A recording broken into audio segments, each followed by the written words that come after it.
I'm Sandeep Walia. I'm the Chief Operating Officer for Marriott International for Middle East, Egypt, and Turkey. It's a great set of 230 plus open hotels and about 130 projects to go. I'm very passionate about the industry I work for, so much so that I'm often asked about the fact that what would I do if I wasn't doing this? And after thinking for whatever time one gets, I come back with the answer saying I'll do it all over again.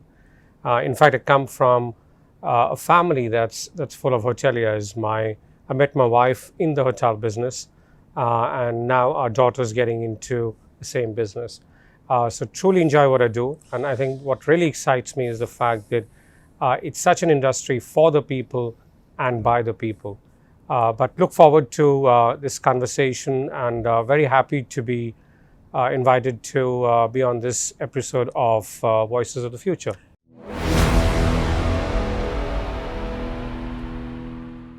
We are deeply honored and privileged to have Sandeep Walia with us today. This business is something that is truly close to me. My very, very first job was in the hotel industry, and I'll talk about that. It only lasted 9 months and I moved on from there, but I actually started there too. But you know, it's the entire hospitality business is such that it touches us, every one of us, in some way, shape or form. There are a billion people traveling in the world today. There are 200,000 hotels in the world. There are millions and millions of rooms out there, and a lot of new changes are happening. So today we're going to be talking about that, but more importantly, we're going to be talking about memories. We're going to talk about moments. We're going to talk about experiences. And in the world of technology, in the world as we grow into the future, how our behaviors are going to be changing and repositioning itself to become a truly special experience. Sandeep, welcome. It's wonderful to have you here. And as I said, you know, you're in a beautiful industry which is growing exponentially, so all of that is wonderful. But before we go into that industry, can we take you back into a little Sandeep and what got you excited when you were a kid, and what got you going? Sure. First of all, thank you again for having me over. It's a pleasure. I originally come from India, and my father was in the Air Force. So because of the nature of his job, we kept moving and traveling every 2 to 3 years, going to a different place and exploring it. And I think that was my first love or a connect to this industry where I am today. You know, the fact that one would travel every few years, explore a new place, and then get excited where we would be going the next. I think that really started it all for me. The second thing which always stayed with me and I've connected to what we do today is at that time one wouldn't go and really stay in fancy hotels or Michelin restaurants, but it would be very humble officers' mess where we would go. But the person looking after you would be doing the service from his or her heart. And that kind of really stayed. The fact that they're all working for an industry or a business that it's about creating an experience. Because guess what, when we moved on, we remember the previous one. So in a way, they're not really selling the food and beverage, which a lot of times we forgot. I mean, we might remember the sandwich was the best here, or that was a great gin and tonic. Not that the little Sandeep was drinking gin and tonic, but however, I think that experiences stay forever. And I think the fact that this business is all about selling experience has stayed with me. The fact that this business started with as simple as looking after travelers who got tired, and a couple would kind of welcome them at home, cook a nice meal, have a great laugh, entertain, give a clean bed. And the next day, the person would leaving something behind for the host. I think, and that's evolved. But we still need to reconnect to that as well and keep connecting. Yeah, indeed. And one of the phrases I always use is that over time, everything has changed while nothing has changed. The whole philosophy of hospitality, authenticity, memory, service, that is a consistent, that's a constant for me all the way through. Now, people from our kind of background, our parents would want us to be lawyers, doctors, engineers, accountants. I'm a failed accountant and I had to reinvent myself. What about you? Why didn't you go in one of those directions? Well, one, the passion or the connect to this business had already started because of the things we were experiencing as we were going through childhood. But I think there are often times when you come across something where you say, I don't want to do this. And you're absolutely right that it was, oh, do you want to be an engineer or a doctor? And I said, oh, engineer. It sounds, I couldn't do biology for God's sake. So I said, okay, it's engineering. Yeah. And there you are, you're sitting in an IIT entrance exam, which is certainly one of the best institutes for engineering, not only in India, but globally. And you're saying, and everybody's rushing through the paper and you're kind of sitting saying, do I really want to do this?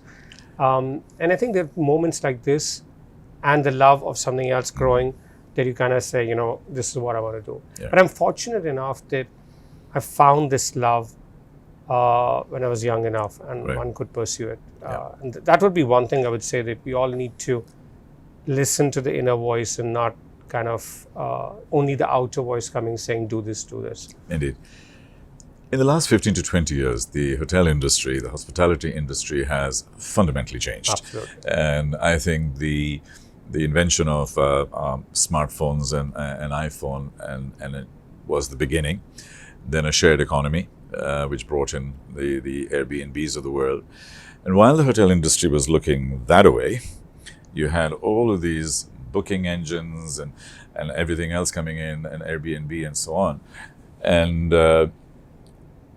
the mix has completely changed. How do you feel with the new mix now? And how do you compete with and position yourself within that mix? Right. Travel as a business is growing. And I think it's here to stay and grow. More and more people are moving from products to experiences at every level. If you get into whether it's a luxury space where instead of buying a bag, a shoe, a watch, people are saying, let's go and have an experience. And let's go and have that experience of Northern Lights or a safari. And it kind of falls in our lap where we are talking about creating experiences in hotels. Yeah. The growth is so much. I strongly believe there is space for everybody. Yeah. There are people who want to stay in an Airbnb kind of a setup, and there are people who want to stay in a hotel with all services. That's true. As a futurist, I talk about transformation, Sure. I talk about technologies coming in and so on. And Marriott as a group, and I use Marriott as one of my use cases, that over the last 15 years, it had opportunities to buy Airbnb, TripAdvisor, Booking.com, and so on. And they basically said, no, can't do it. Because the traditional way of looking at a hotel was, here's a building, this is what we do, and this is all peripheral stuff. Today, Marriott Hotel Group's valuation is 50 billion, while all of these peripherals that Marriott Group did not buy or get into is 5 times that. Is about 250 billion between Airbnb, Booking.com, TripAdvisor, and a couple of others. So the board of Marriott missed the big 500% increase of opportunity. Nobody got fired, neither in Accor nor at Marriott and others. Where I'm going with this is that, are you embracing that shift and change? Or is it, let's find our own niche and let these techie people get on with them? Both. On one side, we are focusing on tech, right? I think it's clear that if you don't kind of include it, and you can't do a lot of personalization that we can today. So let's take an example. Are you a Marriott Bonvoy member? Yes, I am. Excellent. Well done. You're a Marriott Bonvoy member. You can go on the Marriott Bonvoy app to choose a place altogether, with the kind of interest that you have. Post that, when you land at what you want to do, you can choose a hotel or resort. You can choose the kind of room you want.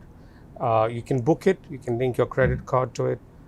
You can do the check-in if you so wish, not to go to the counter. You can communicate with the hotel, give your preferences, use your phone as a key card, check out without going to the counter. But there is a choice, of course. I mean, if you're with your family, you might want to kind of spend time at the reception. Sure. So what I'm getting to is that we are using technology to Yep. come in, but at the same time, fundamentally, we are a hospitality company, and looking after the guests and people and creating those memories Yeah. at different tiers. Since the time you said, that Airbnbs came and stuff, we've also grown more in the number of brands that we have, Sure. trying to do different things for different people. Yeah, it's also, and this is it's a much deeper question for another occasion, but it is about value creation. One of them, obviously, for your shareholders and for your partners and so on. Value creation, some of these tech industries is actually considerably faster and considerably more exponential than bricks and mortar.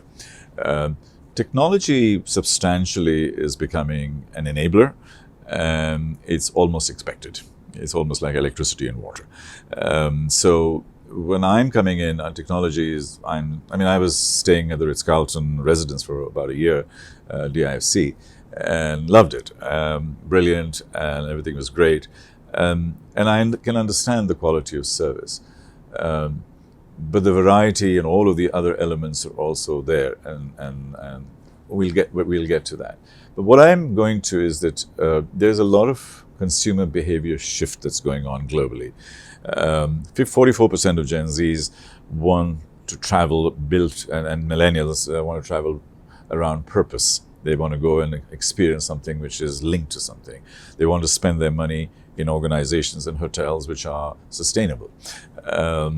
Then there's a new trend towards what I call leisure travel, business and leisure, and we have the digital nomads and stuff. So there's a lot of new behavioral shifts that are taking place, consumer behavior shifts. Sure. How are you working with that and working around that? Sure. First of all, I would say that coming back to, we just spoke about technology. Mm-hmm. So I think a lot is being done on technology, but again, you rightly said that things have changed a lot, but they haven't. Mm-hmm. And I think that's important too. So let's look at our business model. We are one of the largest hotel companies, 8,600 plus hotels globally, but we don't own hotels. Mm-hmm. We own brands. Mm-hmm. We have more than 31 brands today. It's Carlton or St. Regis or W, different tiers. And these brands are brought to life by our people. So people obviously become the most important for us. And creating those experiences by these people is certainly what we want to focus on. So the good mix of technology and people focus is what we need to kind of answer to what you're saying. Sure. As a futurist, I'm more of a humanist than a futurist, and so I'm preempting my bias almost. Because I believe that anything that can be digitized will be, because it'll be a million times faster and a million times cheaper and more convenient.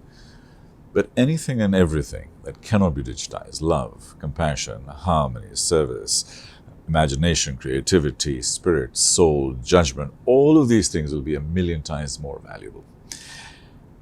My thesis is that I think we need to hire more people with these skills. Absolutely. Rather than an MBA from somewhere or a Bachelor of Science and something like that. Absolutely. And are you hiring people who are anthropologists and sociologists and psychologists and teachers and musicians to serve me because they have empathy, they understand stuff? Or are we still hiring the same old hoteliers who are doing brilliant work in running a hotel? In other words, what I'm saying is there's this human shift that's happening. Yeah. I think there is a common thread to be drawn there with the fact that we're hiring people to create those memories and to be in the hospitality space. And we speak very often and talk about the fact that we need to hire for the heart. The mind can be trained. Mm-hmm. We need to hire people who are passionate about looking after people and creating happiness for people or creating those memories. Mm-hmm. The fact that they don't know one cocktail or one mm-hmm. particular food item or service or housekeeping, those things can be taught. Sure. So we are more hiring for the heart, so absolutely going in your space, what you were mentioning. But depending on the brand as well. So let's take the Edition brand. Mm-hmm. We have a director of culture. uh, whose job is more to create events, to know what's happening in the city, Sure. not from a traditional concierge to go and book something, but Understand it that. is more to say, how do we connect with the local Yeah. events to the hotel? Yeah. So different positions, but yes, we are looking into that technical aspect, but for sure looking at hiring for the heart. Another data point is that by 2030, 70 to 80% of the jobs that are in hotels today will not exist in the same form. There'll be new titles, new roles, new ways of doing things. You alluded to hiring with heart, which is amazing. I always talk about hiring with purpose also, and having different skills. So what is your guideline to your HR teams and to your general managers in saying what kind of people will be ready for 2030 if you hire them today, and what do we need to train them for?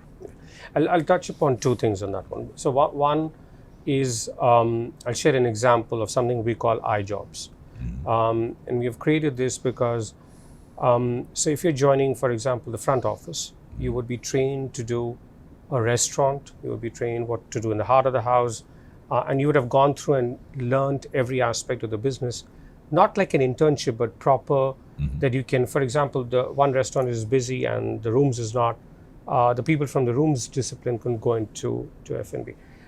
It's creating an excitement in the hotels because the people are saying, well, I'm learning more, I'm getting ready for that tomorrow, where I need to be from a particular discipline, but I need to be a generalist too. So I think these kind of initiatives will help us with that. The second big focus for us, and for me today, is diversity.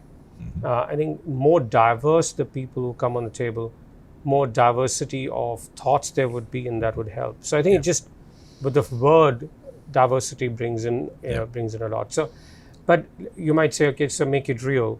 So one thing we're really focused on is localization. So we talk about this experience, it needs to be authentic too. So if you're going to, let's say you're going to Saudi Arabia, if there is a Saudi person doing that service of the tea, it's more authentic versus 100%. somebody from another part of the world. Yeah. And that's what you're trying to do, to say, let's do programs in the country that create leaders of tomorrow who are from that country. So there is more localization. So we've come up, for example, with a program called Tehseen with Cornell, which does that. That it's not about department heads, or it is about general managers tomorrow in hotels in Saudi need to be from there. So that authenticity of service is there. Yeah. Or we're talking about women in leadership, where we're saying we're doing a program called FLY, not literally, but Female Leadership Initiative, where we're kind of saying, let's bring them and give an opportunity. After that, of course, it's for them to kind of deliver. Yeah. So I think this diversity, and then when you have the workforce and your people you've hired for the heart, if you can train them to be everywhere, and they know they can grow faster, I think that's kind of a bit of the magic formula. Brilliant. One of the formulas that I offer in my keynotes, and say that if you have heart or purpose in the center, and the new cheat sheet for HR people is look for ethics, how they make decisions, mindset, flow, energy and vitality, and how they're making decisions. So once you've done that, world will keep changing around us. That'll keep them together with a purpose and heart in the center. So we are extremely well aligned, and I'm glad And I think to see that. Yeah, that's nicely said, because I say one thing as well often, which kind of totally goes with what you said. I say that hoteliers need to have a heart of an innkeeper, or the brain of an entrepreneur. You know, the decision making, the business acumen. But at the end of the day, you still need that emotional connect that you need to have with people in this business. Otherwise, you wouldn't survive. Sure.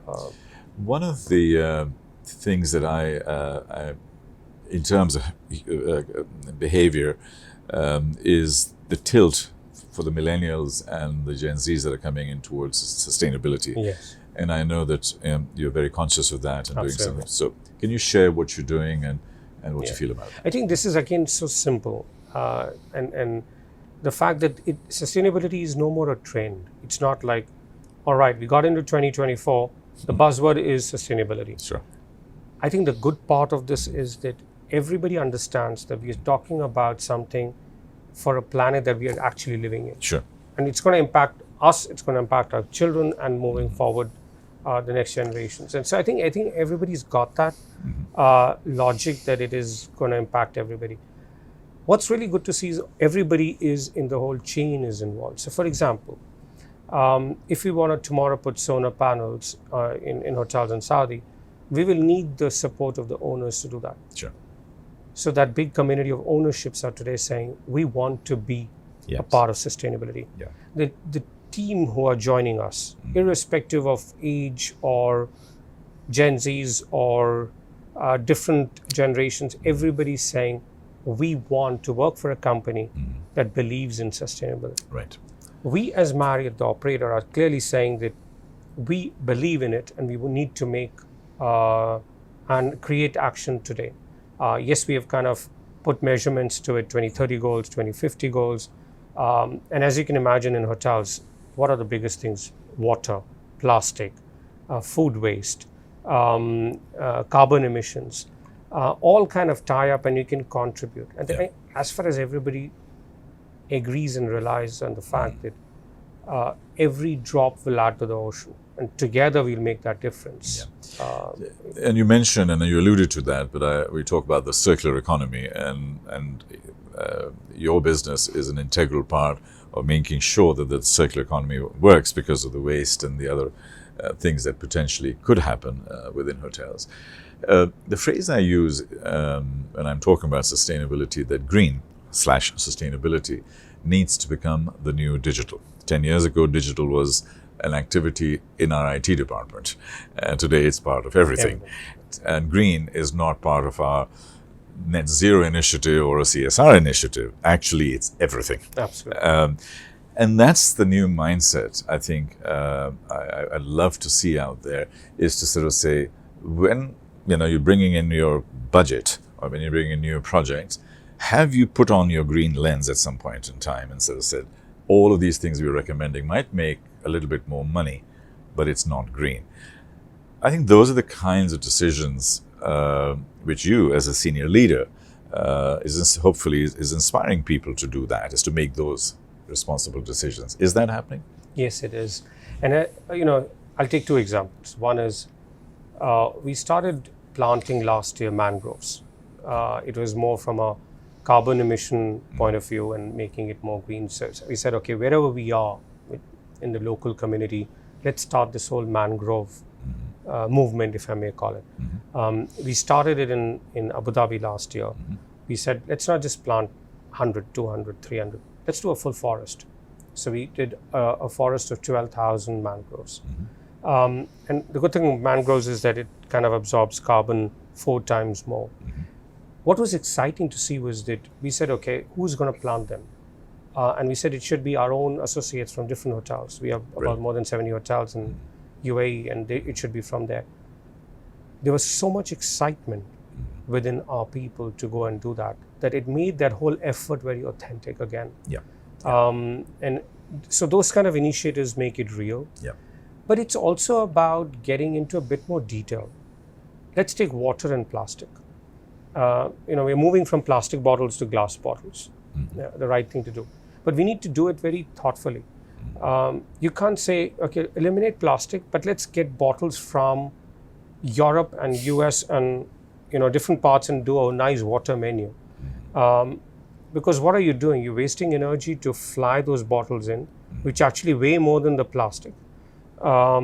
You're storing it somewhere and cooling it somewhere, which is going to give more carbon. So end of the day, you might end up doing more than the plastic. I mean, I don't know the exact calculation, but indeed. You're getting the logic of it. So we are saying we need to do something in the hotels that we are either making our own water. And today there's technology that you can do water from humidity, you can clean water. So a lot of our hotels have started to do their own bottling plant, where you're using the same glass bottle. It gets sterilized, all kind of hygiene standards. It's approved by the local authorities. You're getting still and sparkling water. It's ready, and then you put it in the room.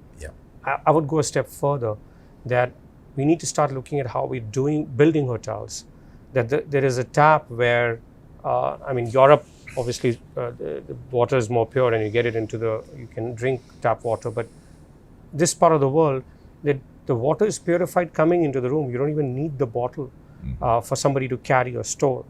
I think that would be true victory. Or the fact that, I give you a real example. So we just recently opened St. Regis in Red Sea in Saudi. In fact, in January itself. It's not 50-70% renewable energy. It's 100% renewable energy. Because the hotel is built of course, in partnership with the ownership, where it's all solar energy coming into the hotel. So I think we need to look at the future, how we're building hotels today. Indeed, and I think you hit on a raw nerve for me, and that is we can talk to hoteliers and brands, Sure. but actually we need to talk to the developers and the owners, Absolutely. and actually train them there Yeah. at the source and go back to first principles. I was a funny story about the Dubai Hills Mall. I was taken before it was open, and by the director, and he showed me this huge space. I said, "Is this your drone landing pad?" He said, "What drone landing pad?" I said, "So aren't you planning? I mean, this is this beautiful space here. This could be your drone landing pad." "Oh, we never thought about it. It's not in the RFP." I said, "Okay." And so then he said, "We have 12,500 car parking spaces." And why do you have 12,500 car parking spaces? Because the Dubai Mall has only 12,000. We had to be more than that. I said, "Really? Sure, but are you building for 5 years or 25 years? If you're building for 25 years, there will be self-driving cars. There will be a different shift in behavior. You won't need 12,500 car parking spaces. So let's say we release 10,000 back. What are we going to do then?" And we went through a program there where we discussed how could those 10,000 car parking spaces at Dubai Hills Mall be used. And we came up with hydroponic farming. We came up with other potential initiatives. So from farm to fork, it's literally the same day. And that would be the differentiator, because we won't be allowed to go to Burj Khalifa. Because of Burj Khalifa, it'll be difficult for us to get a drone landing on the Dubai Mall. I said, that's your differentiator. So where I'm going with this is how we need to go back to basics to start training the people who are doing the RFPs and developing in advance and things like that. So it's interesting to see that. Another thing, quick one, is that on the current trajectory of buildings and climate change and so on, Dubai is going to be between 61 to 63 degrees Celsius by the year 2055, 30 years from now. 63 degrees Celsius, uninhabitable. So therefore, your mangroves and the only thing that can save Dubai effectively is green, is trees and so on. So I think this is becoming a more pressing issue. And post COP28 and so on, I think this thing, and I'm glad that you guys are taking such an important role in that. Thank you. Moving forward, because this is Voices of the Future, how do you, projecting yourself 5 to 10 years from now, how do you see the ecosystem around this region changing in your industry? In fact, we recently did a survey with our married Bonvoy guests. And we said, what are the trends, or what do they see? So it's not only our perception as an operator, but it's also the guests, the end users. Sure. And there are a few trends that have really come out. One is they're clearly talking about artificial intelligence. Interestingly, especially when we come to this region, and let's take UAE and Saudi Arabia being the bigger markets, the source markets, as well as the biggest one in terms of growth coming in. So to give you an example, we have 77 hotels in UAE and about 28 projects to go. So it's going to be a bit of a 100 number soon.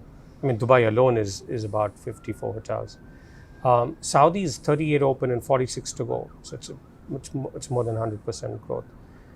This market, 50% of the people said, or the Bonvoy members said, that we use or have used artificial intelligence to either choose our vacation or where we want to stay, or some related decision. And 70% said we will use. So I think that's a clear trend we are seeing from a technology perspective, one of the things you were talking about. So I think that artificial intelligence piece is something which we will need to continue to focus on and seeing how we connect. There's a huge trend which is coming about slow travel. Um, and it's interesting that you mentioned leisure because we're seeing that continue. It started a bit in COVID, or got speeded up during COVID. People were mixing in, and a prime example is that in a resort, we got the request that Wi-Fi speed needs to be more. In a city hotel, or where is your spa, or a business hotel rather. So I think people are kind of doing both, right? Getting some time for themselves during business, and during leisure they want to be connected. However, that said, a lot of people said, in fact 70% of them said that in the next 3 years they want to at least do a few of these, which is to disconnect from technology, and just completely have the world move a bit slower than the way it is in their normal life. Indeed. So we need to think about these things, that how we are doing our resorts, that the guest has the option to slow down. We can't say we disconnect Wi-Fi, but we need to give that option to our guests. So the slow vacation was the second trend that came in.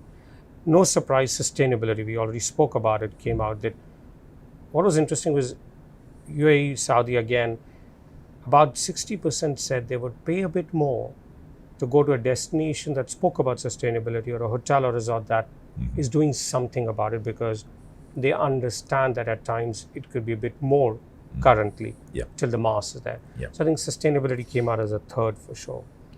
The fourth which came out was dupe destinations, and what it means is that shorter breaks, but go close, not travel too long, but to go quick break, take a break, for example, UAE to Oman, and so I think the regional travel is going to increase, which is for sure going to be interesting to see, but not only for business but for leisure as well. When I was doing some of my research, I know a company is based out of Singapore, and it's called Day Away.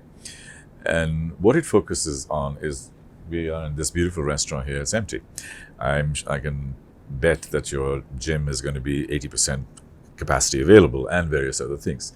So the hotels are selling nights rather than days.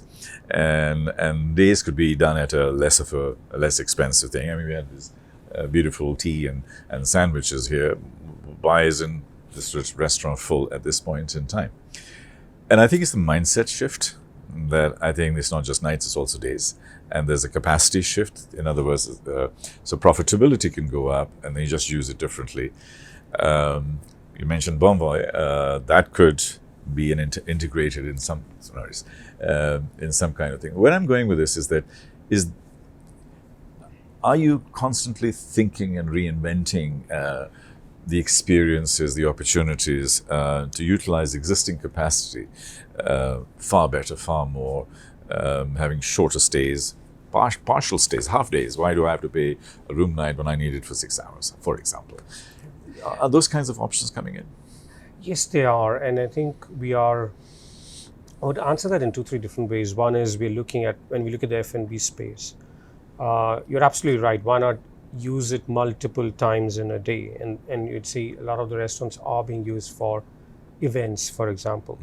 But there is obviously something to be said about the fact that a lot of the specialty restaurants need to be kept special and not opened up for events. Otherwise, they lose a bit of their time. I understand. So it depends upon which restaurant.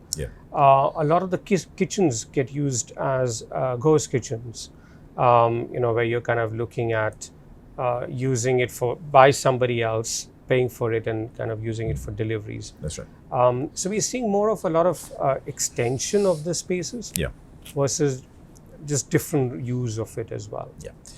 So as we come towards a close, let me talk about some of the more human elements of our lives. Are you optimistic about the future? Absolutely, yes. Okay.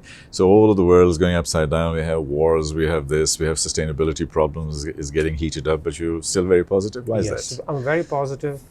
And I think COVID is a prime example. We dealt with, as a human race, with one of the most difficult situations, in my opinion, in terms of how could anybody think, even if somebody was told COVID is coming, to prepare that the world will stop. Airports will stop, cities will close, we'll get, instead of growing, we would all get kind of condensed. And to imagine that we would be going back to normal, the power of us as humans to fight that with agility, the power of humans, in fact, to even forget and move on. If we didn't have the power to forget, I think we'll be stuck in how what we have gone through. So I think we together have such a good, if we all get together to create that optimism to be true for sure. I'm a great believer in human ingenuity also. My view on COVID is we learned a lot. Sadly, we forgot a lot. Science and technology won because we were agile, we came in and created a vaccine very quickly. But politics, society, and governments failed. It didn't get distributed. There are a few billionaires that have been created, but a lot of the world, there was not sufficient distribution because our institutions were built 80 years ago, World Health Organization, United Nations, this, that, and the other. It's more a political comment, but I think those institutions need to be fundamentally changed because we could have done even more, even faster, had those institutions been able to cope with today's world. Hindsight, yeah. So also looking into the future, I mean, I do a lot of work in data. AI, obviously, you mentioned, but AI without data is irrelevant. Sure. So data is the blood that runs through the veins. We have masses of data. You have masses of data. And I have been working on projects with airlines and various other groups and so on, property groups also, where we can take the value of this particular property and 10x it by utilization of the data that you have here. And by that I mean is not you giving my personal data or Bonvoy data, but you can build products around insights. You can build products around and services around the way data is utilized. You can cross-fertilize it with telcos. You can cross-fertilize with property groups and so on. All of these things are happening. So I think that's a huge opportunity, which I don't see the hotel industry picking up that fast. What are your thoughts on using data monetization as a new line of revenue rather than putting pressure on the prices of hotel, create a huge value component here? There is a certain amount of data being used to get to the trends of what's coming. So for example, when I said about what do the guests want for future, what are the trends coming, and therefore we can be ready for it. For example, that example of slow vacation, that we need to be ready for it with the product offering that we might have. Of course, there is a certain amount of data privacy also coming in as well, where you need to be careful how much you can use or what you can use. In some countries, more than others, and some less. So I think it is a bit of a... Sure. I mean, the way we're talking about it is, and I think that's for another occasion, we'll do a deeper dive in this, Sure. is as data can be completely anonymized and therefore GDPR compliant and et cetera, et cetera. What I think is that we have a hidden asset that is sitting there within hotels, within airlines. American Airlines was saved because of its loyalty program. Air Canada was saved twice because of its loyalty program and the data product that they had created, the data trust that they created. So I think there's a huge opportunity, and that serves the customers better also. Absolutely. In other ways. Yeah. And that's the reason when I gave that example of Marriott Bonvoy. So we are 192 million members, and this is when the numbers we checked in the last earnings, which is about 3 months back, and our earnings is next month. So we'll, next week we'll have more updated number. Now, when you look at 192 million members, we are talking about the population of UK, France, Germany, half of Europe, and maybe another small country. I'm just saying that it's so much of members that whatever they are saying is reflective of what the trends are, and therefore that's how we are kind of working on that piece. Just rule of thumb, if you have 192 million members, you're sitting on probably a $20 to $30 billion asset, which you're not utilizing. As we look into the future, and you beautifully spoke about authenticity and memories and doing certain things. Let me take you to your 100th birthday. Let's put ourselves in a time machine and we just transport ourselves in the future. what do you see? What do you see around you? What are we celebrating? What are we celebrating that Sandeep has done? You're at half time, so you're ages to go, and you're going to live way longer than 100 anyway.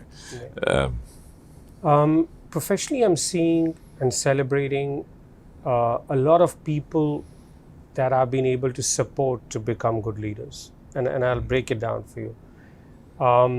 I've been fortunate enough that where I'm sitting today, I got a lot of mentors, a lot of leaders who supported me and were my sponsors. Not only did they mentor, but they were also behind the scene sponsors for me to kind of push to say, he should get this role. I was fortunate to get that. The people who showed me, whether we say elevator or the staircase, to say the way up. And I would love to kind of do that for others. So if we are at 100, we're celebrating a lot of the leaders whom I've been able to mentor and sponsor and send the elevator back to. And elevator sounds easy. Okay, the staircase. That's something which I would love to celebrate. That's an amazing multiplier effect of your life. It's kind of. So I think that would be more professionally. Personally, it would also be the fact that to be a very healthy me even at 100, which would be important. Otherwise, I wouldn't be there. Sure. To be somebody whom I've touched people who are around me within the family, my close family, and a few close friends. I don't have too many close friends, but the few I have, and my close family that have touched them and have done whatever I could for them to have had a better life, and to have created more memories and had a happy journey as well. Talking to you, it's really, really so refreshing because we've spoken about business, but we've spoken about humanity, love, connection, memories, authenticity. These are all my power words, so I use them all the time. So I'm sort of totally resonating, and this is a wonderful connection that we've had. So as we end, my final question would be that if you were to leave a message in a bottle, a one-liner, two-liner, as an inspirational statement, and throw it in the creek there, what would that say? If I had to connect back to my industry, that's where we started this interview on, in terms of me being passionate. I think it would be a message to the hoteliers again, and I would come back to saying, while we all need the brain of an entrepreneur, we need the heart of an innkeeper. Otherwise, it would be difficult to continue with this business. Sandeep, it's been an absolute privilege, absolute pleasure. Thank you very much indeed. Thank you so much. Thank you for your time. Thank you. I appreciate it.